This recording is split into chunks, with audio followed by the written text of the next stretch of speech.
Hi friends, my name is Aqil Ahmed, and in this particular video tutorial I will show you how to use lookup transformation with cache file.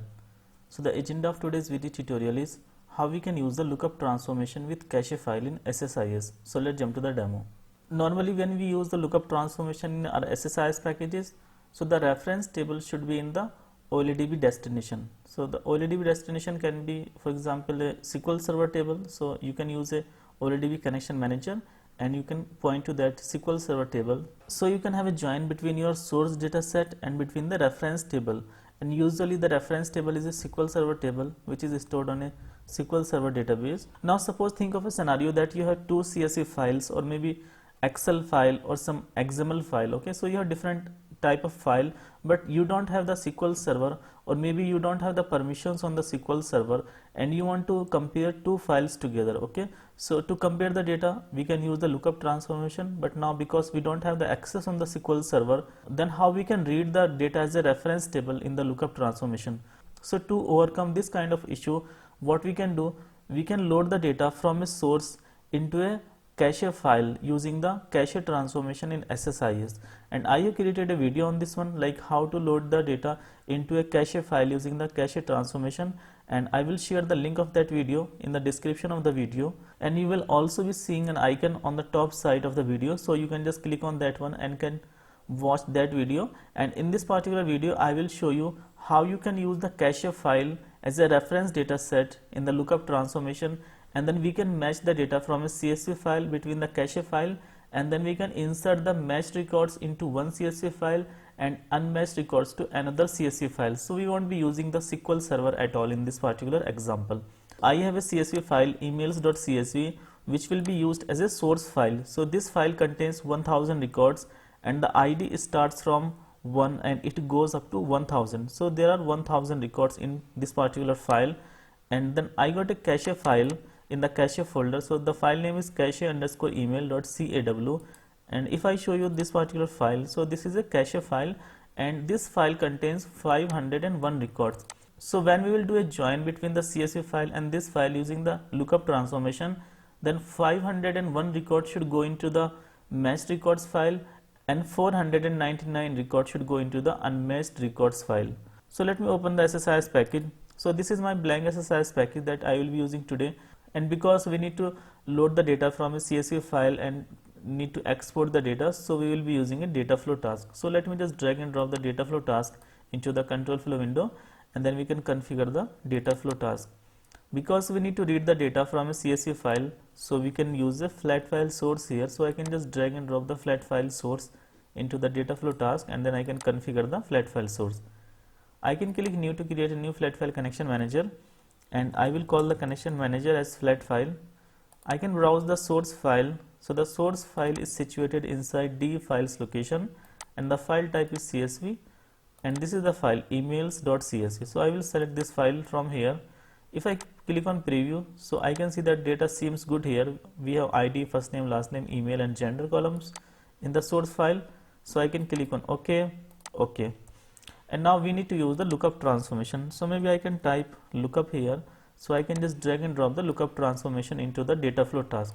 Now I can connect the flat file source with the lookup transformation, and I can configure the lookup transformation here. So if you see the connection type here, so we have two type of connections.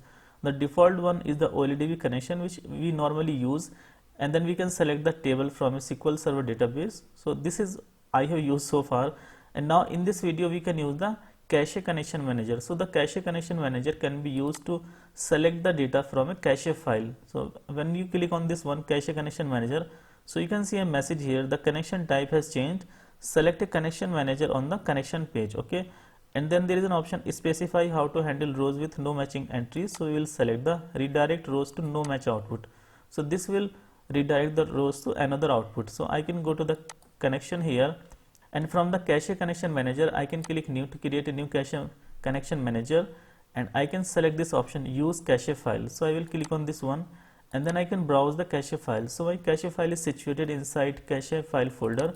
So I will select the file from here, click open.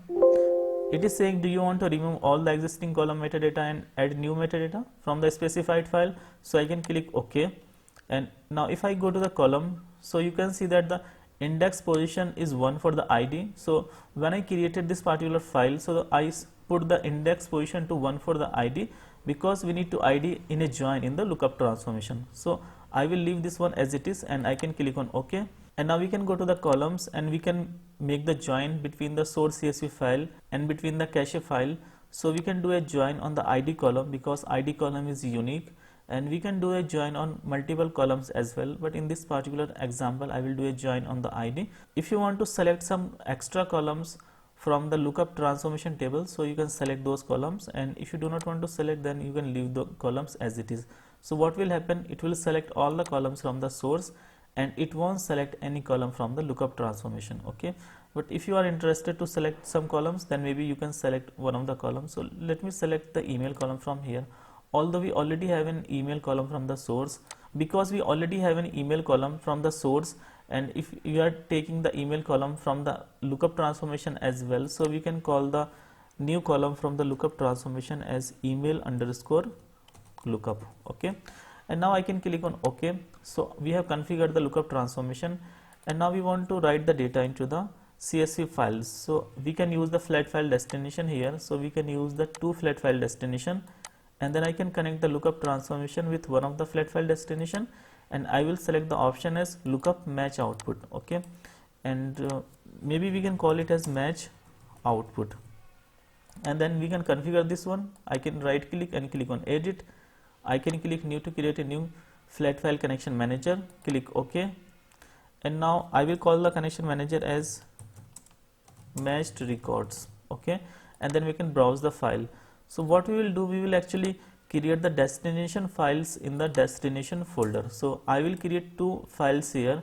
The first file I will call it as matched records, and another file I will create as unmatched records. Okay, unmatched records. So the data will be inserted into these two flat files. So as of now the files are empty, and now from the destination folder I will select the matched records file, click open. Column names in the first data row, so I will click on this checkbox. You can check the columns here. So this is good. I can click on OK. Now you can click on the mappings to make sure that all the input columns have been mapped with the destination columns. So I can click on OK. Similarly, I can connect the lookup transformation with another output flat file destination, and it will insert the lookup no match output records. Okay, so maybe I can call this particular flat file destination as unmatched records. Okay, and I can right click and configure this one, click new to create a new flat file connection manager. The format is delimited, and I can click on OK. I will call the connection manager as unmatched records, and I can browse the file, unmatched records file, click open. Column names in the first data row, preview the data, click OK. Go to the mapping. So the mapping seems good, click OK. So we have configured our SSIS package. Now what it will do, it will read 1000 records from the flat file using the flat file source, and then in the lookup transformation we will do a lookup using the cache connection manager between the source CSV file and the cache file, and then the matched records, which will be 501, they will be inserted to the matched record.txt file, and the unmatched records will be inserted to the unmatched records.txt file. So we are not using the SQL server anywhere in this particular example. So let me start running the package. So the package ran fine. You can see 1000 records read from the source file, and 501 records inserted into the matched records file, and 499 records got inserted to the lookup no match output file. So I can go back to the dest folder, and I can open the file here. The matched records file contains 502 records. So the first record is the header information, so that's why the actual records will be 501 records. And if you open the unmatched records file, so this should contain 499 records. So the ID starts from 1 and it goes up to 499 records. Okay, so this was how we can use the lookup transformation with the cache file, and we can use the cache connection manager. Yeah, so I think that's it for today's video. Thank you guys for watching the video, and if you like the video, then please click the like button. Do subscribe to our channel, press the bell icon and click on all, so that you will be notified every time I upload a new video. Thank you so much.